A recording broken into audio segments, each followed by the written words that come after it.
People will never treat you better than you treat yourself. That is not a motivational quote. That is the operating system of every human relationship you will ever have. The way you think about yourself is not a private event that stays inside your head. It radiates. It shows up in how you walk into a room, how you hold yourself when someone challenges you, how you respond when you are disrespected, how quickly you say yes to things that deserve a no, how much you explain when no explanation was required, how long you stay in situations that stopped being worth the cost months ago.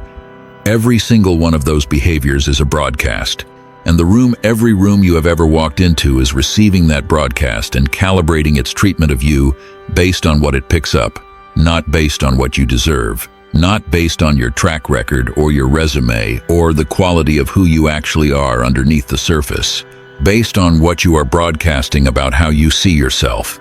That is the game. And you have been losing it because nobody ever told you clearly enough that the broadcast was happening at all. Machiavelli understood this 500 years ago. He wrote that everyone sees what you appear to be, and very few experience what you actually are. That sentence has been quoted millions of times. It has almost never been explained properly. Because what Machiavelli was describing is not just the gap between appearance and reality. He was describing the mechanism by which every social environment determines how to treat the people inside it. The environment does not investigate. It does not dig beneath the surface. It does not ask what you are really worth. It reads what you are broadcasting and responds accordingly. If your broadcast says, "I am someone whose time and attention are valuable and selective," the room responds with a specific quality of respect and attentiveness. If your broadcast says, "I am available, accommodating, and anxious about what this room thinks of me," the room responds with a completely different calibration. Same you, different broadcast, completely different treatment. This video is going to give you 7 shifts, not affirmations, not feel-good statements you repeat in the mirror and forget by lunch. 7 genuine changes in how you think about yourself that will alter what you broadcast into every room you enter, every relationship you navigate, and every professional dynamic you operate inside. Each one is grounded in what Machiavelli observed about how perception governs treatment and what modern psychology confirms about how self-concept shapes social outcomes. And each one is immediately practical, something you can apply in your next significant interaction, not in some imagined future where you have become a completely different person.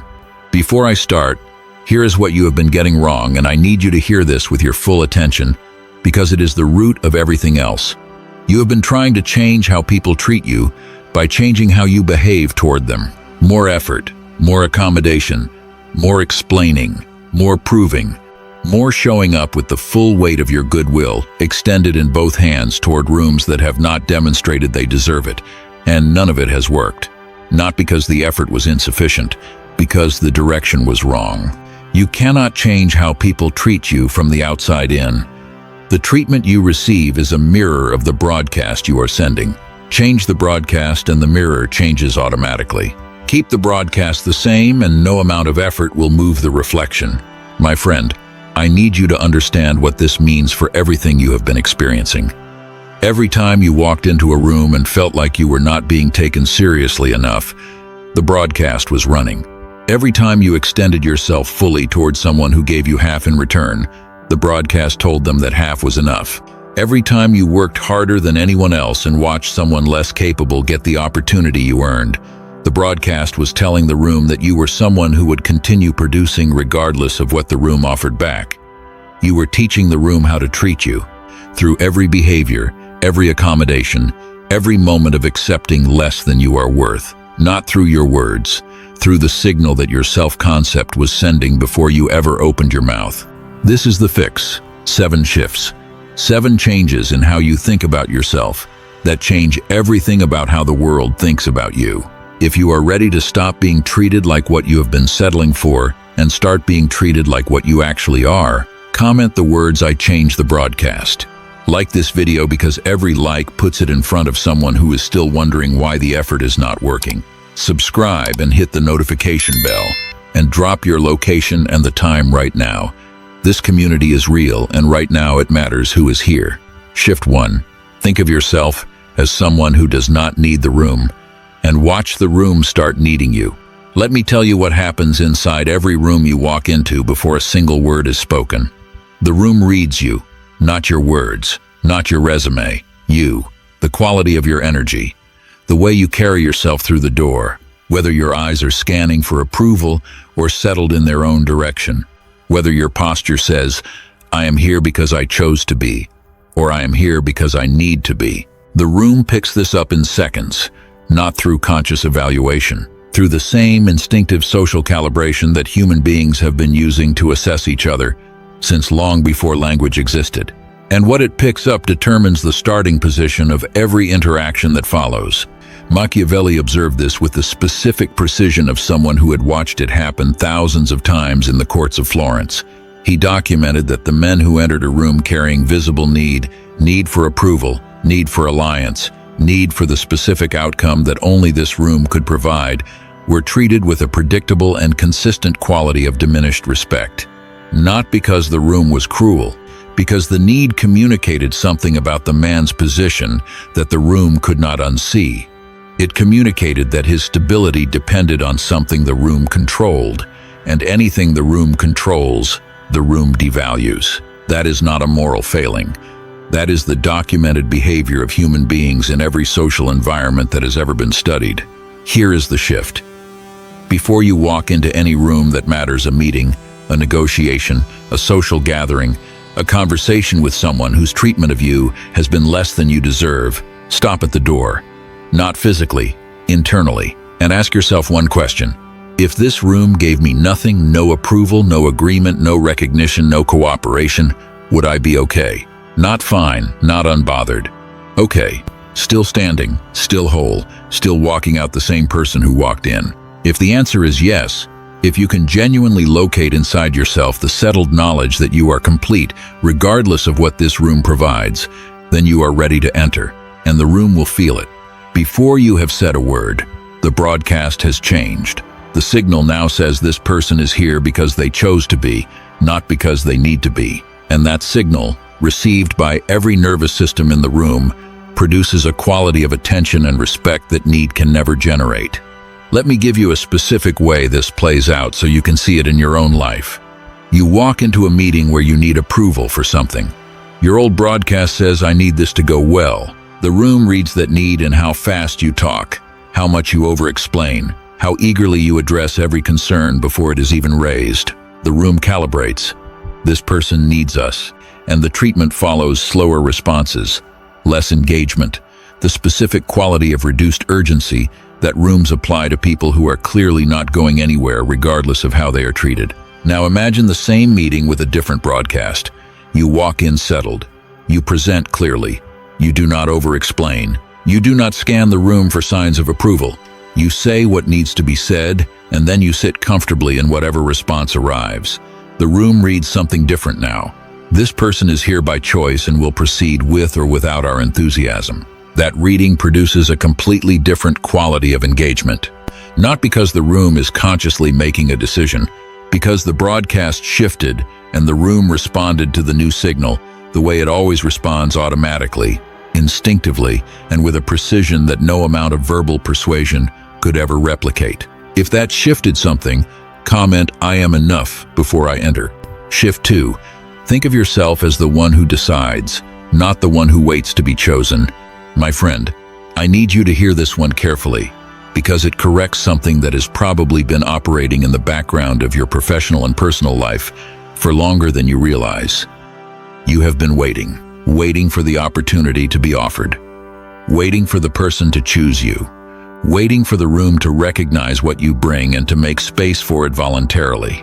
And the waiting has felt like the right thing to do because you were taught that good things come to people who work hard and wait their turn, that patience and merit will eventually produce the recognition they deserve, that the world is designed to reward what is worthy if the worthy person is patient enough.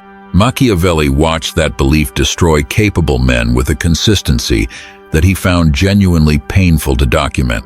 He wrote about fortune, the unpredictable shifting of circumstances that creates and destroys opportunities, and he was clear that fortune does not reward patience alone. Fortune creates the occasion. Virtue, the combination of capability, decisiveness, and strategic readiness, makes the outcome. The occasion does not wait for the person to feel ready. It does not knock and ask if this is a good time. It appears, lingers briefly, and moves on. The person who was waiting to be chosen watches it leave. The person who decided to move watches it arrive. Here is the shift. Stop thinking of yourself as someone who is auditioning for a position in the room. Start thinking of yourself as someone who is evaluating whether the room deserves your presence. That is not arrogance. That is the accurate recalibration of a dynamic that has been running backwards your entire life. You have been acting as though the room is doing you a favor by including you, as though the opportunity is choosing you rather than the other way around, as though the relationship is something you are lucky to have rather than something you are genuinely contributing to. And that assumption, which lives in your broadcast, whether you are conscious of it or not, has been shaping how every room you enter calibrates its treatment of you from the moment you arrive. Let me give you a specific way to practice this tomorrow. In your next professional interaction, a meeting, a discussion, a one-on-one with someone who holds authority, walk in with the internal posture of someone who is evaluating whether this interaction is worth their investment. Not with visible judgment, with quiet, settled, internal clarity about the fact that your time and attention and energy are resources that belong to you, that you are choosing to invest in this moment, and that the investment is a decision you are making rather than an obligation you are fulfilling. That shift from "I am here because I was asked to," "I am here because I decided," changes how you carry yourself in the interaction. And how you carry yourself is the broadcast that determines how the room responds. And my friend, before I move on, let me tell you something about what happens when you start operating from this shift consistently. The first few times you choose rather than wait, it will feel uncomfortable. It will feel presumptuous. It will feel like you are overstepping something, claiming something that has not been officially granted. That discomfort is not a sign that you are doing it wrong. It is the old broadcast resisting the new one. It is the version of you that has spent years waiting to be chosen, pushing back against the version of you that has decided to start choosing. Let the discomfort come, feel it, and then move anyway. Because the discomfort fades with repetition, and what replaces it, the settled, clear, non-anxious energy of someone who walks through their life making decisions rather than waiting for decisions to be made about them, does not fade. It compounds. Every day you operate from the choosing frame rather than the waiting frame. The frame gets stronger and the broadcast gets clearer, and the room's response gets more precisely aligned with the treatment you actually deserve. If this hit, comment, "I choose where I invest." Shift 3. Think of yourself as rare, and stop behaving as if you are easily replaced. Before I get into this one, let me tell you something that is going to sting a little, and I need you to let it sting. Because the sting is the part that makes it real. You have been behaving as though you are replaceable. Not because you believe you are, because the behaviors you have been practicing, the over-availability, the constant accommodation, the willingness to accept terms that are beneath what you deserve, are the behaviors of someone who is treating their own presence as a common resource rather than a rare one. And the room, which cannot see inside your head to know what you actually believe about yourself, is reading the behavior and drawing the obvious conclusion. This person is freely available, infinitely accommodating, and can be treated accordingly without consequence. The behavior is setting the price, and the price it is setting is too low. Machiavelli understood scarcity as a principle of human perception more clearly than almost any thinker before or since. He observed that the things people valued most, the alliances they fought hardest to maintain, the advisors they listened to most carefully, the resources they protected most aggressively, were always the things that were scarce. Not because scarcity made them inherently better, because scarcity changed the brain's valuation of them. What is freely available is categorized as low priority. What is rare is categorized as high priority. That is not a moral principle. It is a cognitive mechanism. And it applies to people with the same force it applies to anything else. Here is the shift. Stop being endlessly available. Not in a way that is punitive or game-playing, in a way that is honest about the actual value of your time and attention and presence. When someone asks for your time, pause before giving it. Not to seem important, because pausing before giving is the behavior of someone who values what they are giving. When someone asks for your help, ask yourself whether the person and the situation have earned the specific resource they are requesting. Not every request has earned a yes, and the yes that comes after genuine evaluation carries more weight than the yes that comes automatically. Let me give you a practical exercise for this one. For the next week, track how many times you say yes to something without pausing to evaluate whether the yes was warranted. How many times you made yourself available instantly when a delay would not have caused any genuine harm. How many times you accommodated a request that could have been declined without consequence. Count them. And at the end of the week, look at the number. That number is the distance between how you think about yourself and how you are behaving. Close that distance, and the room's treatment of you will change without you ever having to say a word about it. Let me show you what this looks like in a real relationship, not just professional, personal. You have someone in your life who has become accustomed to your constant availability. You respond to every message within minutes. You adjust your schedule to accommodate theirs. You show up consistently, fully, without hesitation, regardless of whether the same energy is coming back in your direction. And here is what that availability has taught this person about your value. It has taught them nothing, because there was nothing to learn. You were always there. There was no gap for them to feel your absence in. There was no delay for them to wonder about. There was no moment where your presence was withheld long enough for the brain's scarcity mechanism to register that this particular person's presence is not guaranteed and should therefore be valued with more attention. You taught the room that you are always available. And the room, being made up of human beings whose brains value scarcity and take abundance for granted, filed you exactly where your behavior told it to. Now, imagine a different version. Same you, same quality of care. But the availability is selective. You respond when you choose to, not when the notification tells you to. You show up when the situation warrants your full presence, not whenever anyone asks for it. You make your engagement a decision rather than a default. And the person on the other end, whose brain has been registering your constant availability as a given, suddenly finds that the given has become a variable. That shift from given to variable is one of the most powerful perceptual changes available in any human relationship. Because variables get tracked, givens get ignored. And you have just moved from the category that gets ignored to the category that gets tracked. Comment, "I am not easily replaced," if that just named something you have been broadcasting without meaning to. Before I move to the next shift, let me connect what you have heard so far. Shifts 1 through 3 were about how you position yourself in the room. You enter without need. You choose rather than wait. You carry yourself as rare rather than replaceable. These 3 shifts change the initial broadcast. They change what the room receives in the first moments of your presence. The next 4 shifts go deeper. They change how the broadcast sustains itself across time, through how you allocate your hours, how you handle being observed, how you manage the story being told about you, and how you carry the energy of someone who has already arrived rather than someone who is still reaching. Stay here. Because the shifts that sustain the broadcast are the ones that make the change permanent rather than temporary. Shift 4. Think of yourself as someone whose time has a price, and stop giving it away like it costs nothing.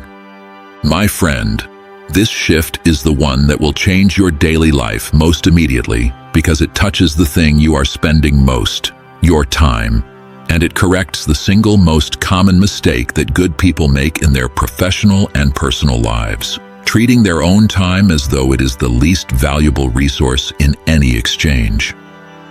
Machiavelli observed that the men who were treated with the most consistent respect in every environment he studied were not always the most talented or the most powerful. They were the men who behaved as though their time had a cost, not by announcing it, by demonstrating it through the specific quality of selectiveness in how they spent their hours. They did not attend every meeting. They did not respond to every request. They did not make themselves available for every conversation. And the selectiveness itself, the visible evidence that this person's time was being allocated with intention rather than distributed on demand, communicated something about their value that no announcement could match. Here is the correction. Starting now, treat your time as though it has a price attached to every hour, not literally, as a frame of reference that governs how you allocate it. Before you agree to any significant commitment of your time, a meeting, a project, a conversation, a social obligation, ask yourself, is this worth the hours it is going to cost me? That is not selfishness. That is the same evaluation that every person who is treated with genuine respect in your environment has already been making about their own time. The difference between you and them is not that they have less time or more important things to do. The difference is that they behave as though their time matters. And you have been behaving as though yours does not. Let me make this specific. You are invited to a meeting that you know will not produce any outcome that requires your presence. Your instinct is to attend because you were invited, because saying no feels risky, because being absent might be noticed and the noticing might be interpreted unfavorably. But here is what attending communicates: that your time is available for anything anyone chooses to fill it with. And here is what a thoughtful, warm, non-confrontational decline communicates: that your time is allocated to priorities that have been evaluated and ranked, and this particular meeting did not make the cut.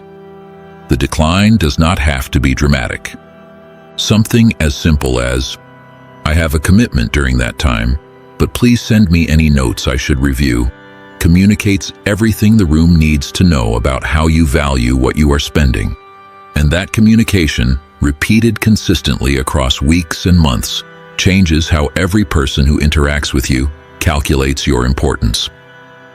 Here is something else about this shift that goes deeper than the professional level. The way you spend your time communicates to your own brain what you are worth.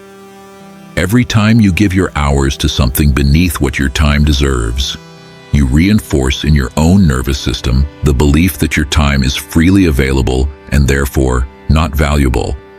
That reinforcement shapes the broadcast your body sends into every room.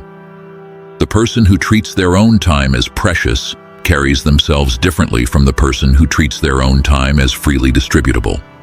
The difference is in the pace at which they move, the selectiveness with which they engage, the quality of unhurried intention behind every commitment they make.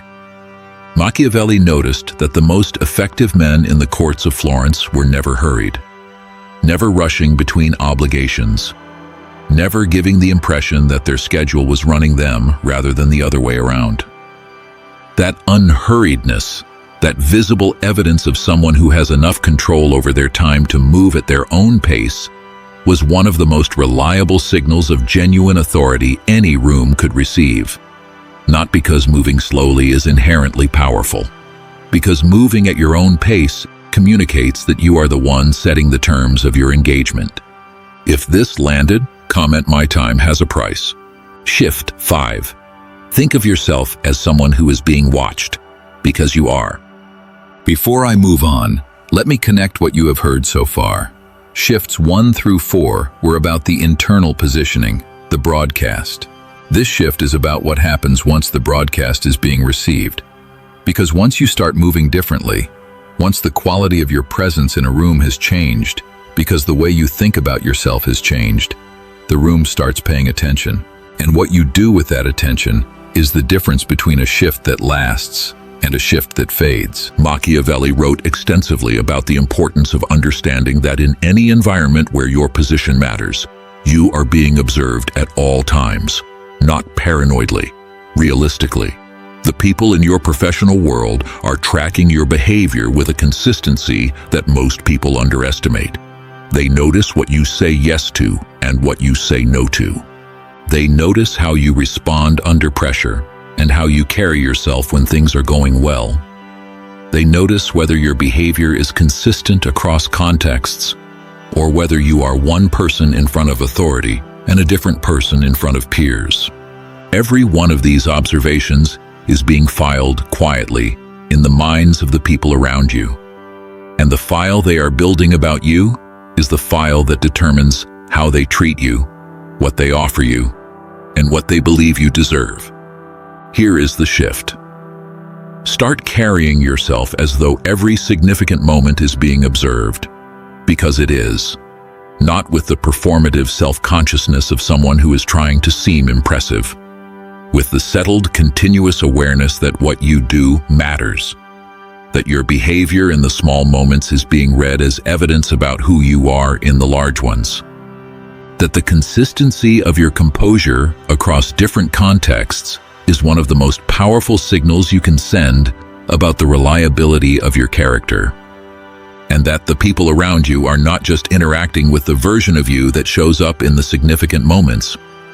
They are building their assessment from the full body of evidence that includes every interaction, every response, every decision, and every behavior they have witnessed from you over time. Machiavelli observed that the men who held the most durable positions of influence were men whose behavior was consistent across contexts. They did not perform differently for different audiences. They carried the same quality of composed, intentional presence, regardless of who was watching. And that consistency communicated something that no single performance could match: reliability. The room trusts the person whose behavior does not shift based on who is in it. And trust, once it is established through consistent observation, is one of the most difficult things to dislodge and one of the most valuable things to hold. Let me give you a practical framework for this. Each week, at the end of Friday, ask yourself 3 questions. First, what did I do this week that reinforced the version of me I want the room to see? Second, what did I do that contradicted it? Third, what moment could I have handled differently if I had been more aware that it was being observed? Those 3 questions, asked honestly and consistently, build the awareness that most people never develop because they move through their professional lives as though the moments between the big moments do not count. They count. In fact, they count more than the big moments, because the big moments are the ones everyone is performing for. The small moments, the unguarded hallway conversation, the email sent without much thought, the way you handled the mundane frustration that nobody was supposed to be watching. Those are the moments that build the file. Those are the moments that the room uses as the real evidence about who you are. Because the room knows that the version of you that shows up at the big meeting is the managed version. It is looking for the unmanaged version. And the unmanaged version is what you show in the moments you think nobody is paying attention. Machiavelli understood this about public behavior with the precision of someone who had spent years watching people be one thing in the audience chamber and another thing in the corridor. He wrote that a ruler's reputation is built not in the grand pronouncements, but in the daily conduct that the court observes between the pronouncements. The pronouncements are expected. The daily conduct is where the genuine assessment gets formed. That is true in every professional environment you will ever navigate. Your daily conduct is your real broadcast. The meetings are just the highlights reel. Comment, "I know I am being watched," if you are ready to start treating every moment as the evidence it is. Shift 6. Think of yourself as the author of your own narrative, because if you do not write it, someone else will. My friend, let me tell you something about narratives that will change how you see every professional and social interaction you have from this point forward. There is a story being told about you, right now, in the minds of the people you work with, the people you socialize with, the people whose opinions shape the opportunities that are available to you. That story is being constructed from the evidence they have gathered, the interactions they have had with you, the observations they have made of your behavior, the conclusions they have drawn from the way you carry yourself.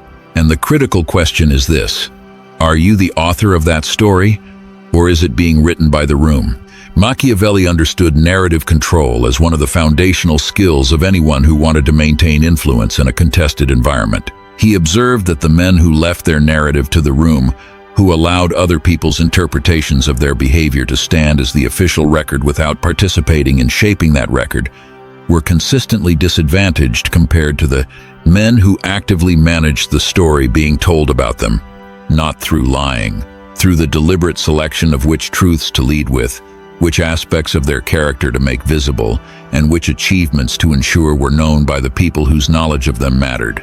Here is the shift. Stop leaving your narrative to chance. Start thinking about yourself as someone who is actively shaping the story that the room tells about you. Not by announcing your qualities that is bragging and it backfires, by ensuring that the evidence available to the room supports the story you want told, by making sure that your most important contributions are visible to the people who need to see them, by managing the first impression you create in new environments with the same deliberateness you would apply to any other strategic resource, by closing important interactions on a note that reinforces the specific quality you want the room to associate with you. Let me give you a specific way to practice this. At the end of your next significant professional week, ask yourself, what story did my behavior tell this week? Not what story do I want to tell. What story did my actual, observable, documented behavior communicate to the people who were watching? If the story matches the one you want told, you are writing it well. If it does not, if the story your behavior told was the wrong one or no story at all because your behavior was too inconsistent to form a coherent narrative, then you know where the work is. You know which behaviors to change, which moments to handle differently, which interactions to approach with more intention next week. The narrative is being written every day. The only question is whether you are holding the pen. Let me go even deeper with this one. The narrative about you is not just being written by the people in your current environment, it is traveling ahead of you. When someone in your professional network is asked about you, what kind of person you are, whether you are worth meeting, whether you are someone who should be considered for an opportunity, the answer they give is drawn from the narrative they have formed. And that narrative was formed from the evidence your behavior provided, not from the version of yourself you hold inside your head, from the version your behavior made visible. This is why Machiavelli was so insistent about the deliberate management of reputation. He understood that reputation is not vanity. Reputation is infrastructure. It arrives in a room before you do and prepares the room to receive you in a particular way. Make the record deliberate. Make it intentional. Make it the story you would choose to have told about you. Because the alternative is having a story told about you that you did not participate in creating. Right now, more than halfway through this video, I want to be direct with you. If what you have heard so far has started to shift how you see your own role and how you are treated, you need the final shift. Subscribe right now, hit the notification bell, and stay. Comment, I write my own story if this just changed how you think about the week you are about to walk into. Shift 7. Think of yourself as already arrived, not still climbing, and watch how the room rearranges itself around the energy of someone who is not reaching. This is the last shift, and it is the one that everything in this video has been building toward. So I need you here. I need you focused. Because this is the shift that, if you genuinely internalize it, will produce the most visible and most durable change in how every room you walk into responds to you from this moment forward. Let me tell you what reaching looks like from the outside, because you need to see it clearly before you can stop doing it. Reaching is the visible energy of someone who has not yet arrived at the place they want to be and who is spending their effort trying to close the gap. It shows up in how quickly you volunteer your credentials when they were not asked for, in how eagerly you agree when a slower, more measured response would carry more weight, in how much you explain when a simple statement would have been enough, in how anxious you become when approval has not arrived on the timeline you expected it to. Every one of these behaviors communicates the same thing. This person is not yet where they want to be. And the room, reading that broadcast, treats you accordingly. It treats you as someone who is still qualifying rather than someone who is already qualified, as someone who is trying to earn a seat rather than someone who is already sitting in one. Machiavelli observed this with devastating clarity. He documented that the men who were treated as though they had already arrived were, almost without exception, the men who behaved as though they had already arrived. Not arrogantly, not with the loud, overcompensating performance of confidence that reads as insecurity dressed up in a louder outfit, with the specific, settled, unhurried quality of someone who is not in a rush because they are not trying to get somewhere. They are already there. Their pace is the pace of someone who has nowhere to be because they are already where they are supposed to be. Their tone is the tone of someone who does not need to convince because they are not making a case, they are stating a position. Their presence is the presence of someone who is not hoping the room will make space for them because they have already occupied the space that was theirs. Here is the shift, and it is the simplest and the hardest in this entire video. Stop reaching, stop climbing, stop trying to get somewhere and start being somewhere. Wherever you are right now, whatever your title, whatever your current position, whatever the room currently thinks of you, start occupying that position as though it is exactly where you intended to be. Not as a stepping stone to something better, as the place you chose, as the platform you built, as the result of decisions you made on purpose. Because the energy of someone who is occupying their position intentionally is fundamentally different from the energy of someone who is passing through on their way to something else. And the room reads that difference with the same effortless accuracy it reads everything else about you. Let me tell you what this looks like in practice, because the principle is simple and the execution requires a specific quality of internal settling that most people have never been taught. Tomorrow morning, before you begin your day, sit with one thought for 60 seconds, not as an affirmation, as a fact. The thought is, I am where I chose to be. I am doing what I chose to do. I am the person I have been building, and this day, whatever it brings, will be met by the full version of who I am rather than the reaching version that is still trying to become. Sit with that. Feel what it does to how you carry yourself for the rest of the morning. Notice how differently you engage with the first person you interact with. Notice how the quality of your presence changes when the reaching stops and the settling begins. That difference, which is invisible to you from the inside but unmistakable to the room from the outside, is the entire content of this shift. And it is the shift that makes all 6 of the other shifts in this video land with their full weight. My friend, I want you to sit with this for a moment before I close out the video, because this shift is not just a technique. It is not just a way of carrying yourself in meetings. It is a fundamental repositioning of how you relate to your own life.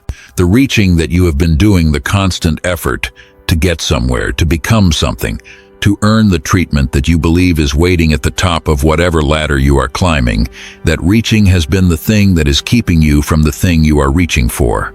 That is the paradox at the center of everything Machiavelli observed about power and perception. The person who reaches communicates that they have not arrived. The person who settles communicates that they have.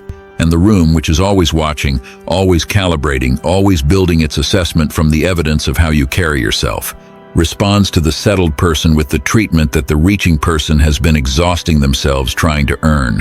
Stop climbing, start occupying. Wherever you are right now is a position, not a waiting room, not a stepping stone, not the temporary arrangement that you are enduring until the real thing arrives. A position.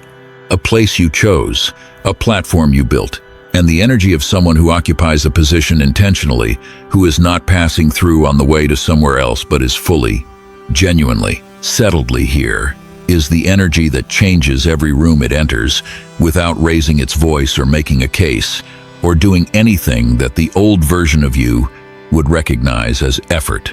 My friend, comment I have already arrived if that sentence just named the thing you have been building toward this entire video.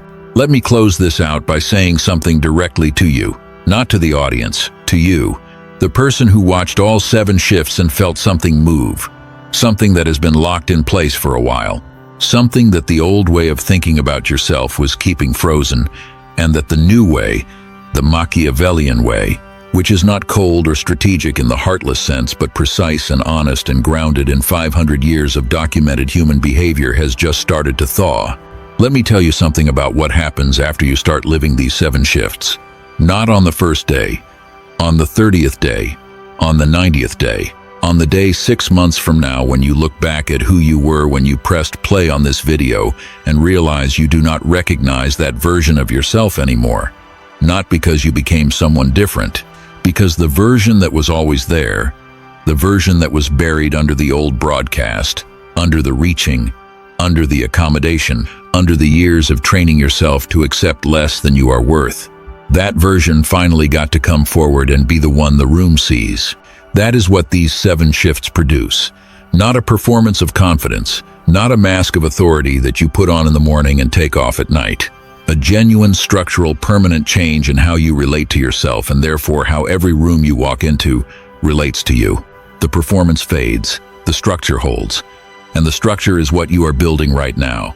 With every shift you internalize, with every behavior you change, with every moment you catch the old broadcast running and choose to send the new one instead.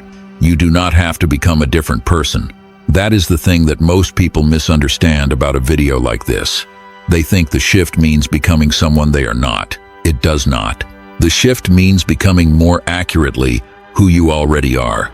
Because who you already are, your actual capability, your actual depth, your actual value, has been hidden behind a broadcast that was not representing it correctly. You were broadcasting need when you carry sufficiency. You were broadcasting availability when you carry selectiveness. You were broadcasting the energy of someone still reaching when you are someone who is already built enough to stand on. The broadcast was wrong. The self-concept behind it was wrong. And the treatment you were receiving was an accurate response to the wrong signal. The signal changes today. Not because you performed a different version of yourself, because you saw the real version clearly for the first time and decided to let it be what the room encounters. That is all this is, seeing what is actually there and choosing to broadcast it instead of the diminished version that you have been conditioned to send. The room does not need you to be louder. It needs you to be more settled. It does not need you to prove more. It needs you to reach less. It does not need you to do anything differently except carry yourself with the full weight of who you actually are and let that weight do the work that effort and explanation and accommodation have been failing to do for as long as you can remember. Machiavelli spent his life studying why certain people are treated differently from others. He was tortured. He was exiled. He was dismissed by the very system he had served with genuine devotion. And from the farmhouse outside Florence, where he wrote the most important book of his career, he sent this message forward across 500 years to anyone who was willing to receive it. The world does not treat you according to what you are. It treats you according to what it sees. And what it sees is whatever you are broadcasting. Change the broadcast. The rest follows. It always has. It always will. And here is the last thing I want to leave you with. The 7 shifts in this video are not 7 separate things. They are 7 faces of one thing. And that one thing is this: the decision to start treating yourself with the same seriousness that you want the world to treat you with. Not tomorrow, not when you have the title or the money or the imagined future achievement that has not happened yet. Now, in this body, in this position, with this exact set of circumstances, the seriousness starts now, and the room will feel the change before you have finished explaining it to yourself. Because rooms do not wait for explanations. They read broadcasts. And your broadcast just changed.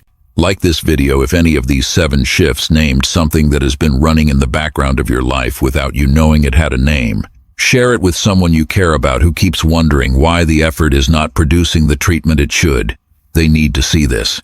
And subscribe to this channel because the next video goes directly into the specific daily behaviors that keep the old broadcast running and how to replace them, one by one, with the behaviors that make the new broadcast permanent.